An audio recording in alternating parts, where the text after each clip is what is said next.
Most people believe they know how to communicate because they talk all day, but then one small moment happens, someone misunderstands us, a friend pulls away, a partner gets upset, and we do not even know why, and suddenly we realize that talking is not the same as connecting. The hook here is simple. Imagine asking a stranger a question that feels too personal and noticing your body resist, not because the question is bad, but because it opens a door we usually keep closed. The context is a world full of messages and information, but often low on real connection. We exchange updates, we share opinions, we send quick replies, yet many people still feel unseen even while surrounded by words. This is the quiet puzzle. The first surface insight is that communication is more than information. If communication were only about facts, then we could solve most problems with clear sentences, but the best conversations in our lives are not clean, they are messy, they jump topics, they include jokes, pauses, and small misunderstandings. They also include emotion, even when we pretend they do not. In daily life you can see this when two people remember the same event differently and the disagreement is not about facts, it is about meaning. You can see it when someone says I am fine but their voice is not fine. The words are one layer, the atmosphere is another layer, and the atmosphere often decides whether we feel safe enough to be honest. The second insight sits under that, and it challenges a hidden assumption. The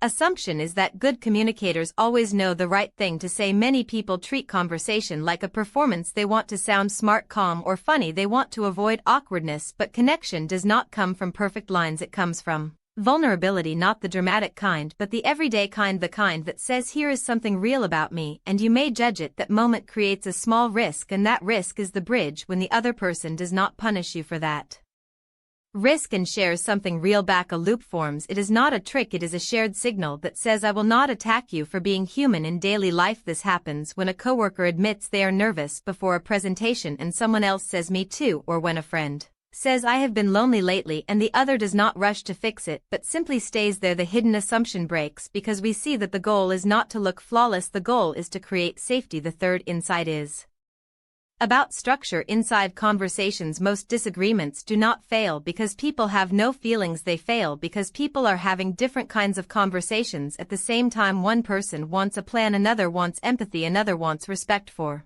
identity. In daily life this shows up in simple moments. A partner shares a hard day and the other starts offering solutions. The solution person thinks they are helping, the sharing person feels unheard because the conversation type does not match. This mismatch creates frustration even when love is present. The structural pattern is that success requires matching. First match emotion, then move into planning together, or match the social layer by recognizing values and identity before debating facts. When people match they begin to move together like two people walking at the same pace. When they do not match they pull against each other without knowing why. The reframing comes when we see communication as building an environment, not delivering a message. A good environment feels like curiosity, patience, and respect. It feels like room for a person to speak without being rushed. It also feels like active listening, not silent listening. Active listening includes small proofs, follow-up questions, a calm tone, a simple summary that shows you heard them. In tough conversations it includes checking if you understood correctly. This does not require agreeing, it only requires understanding. That is a powerful shift because it means you can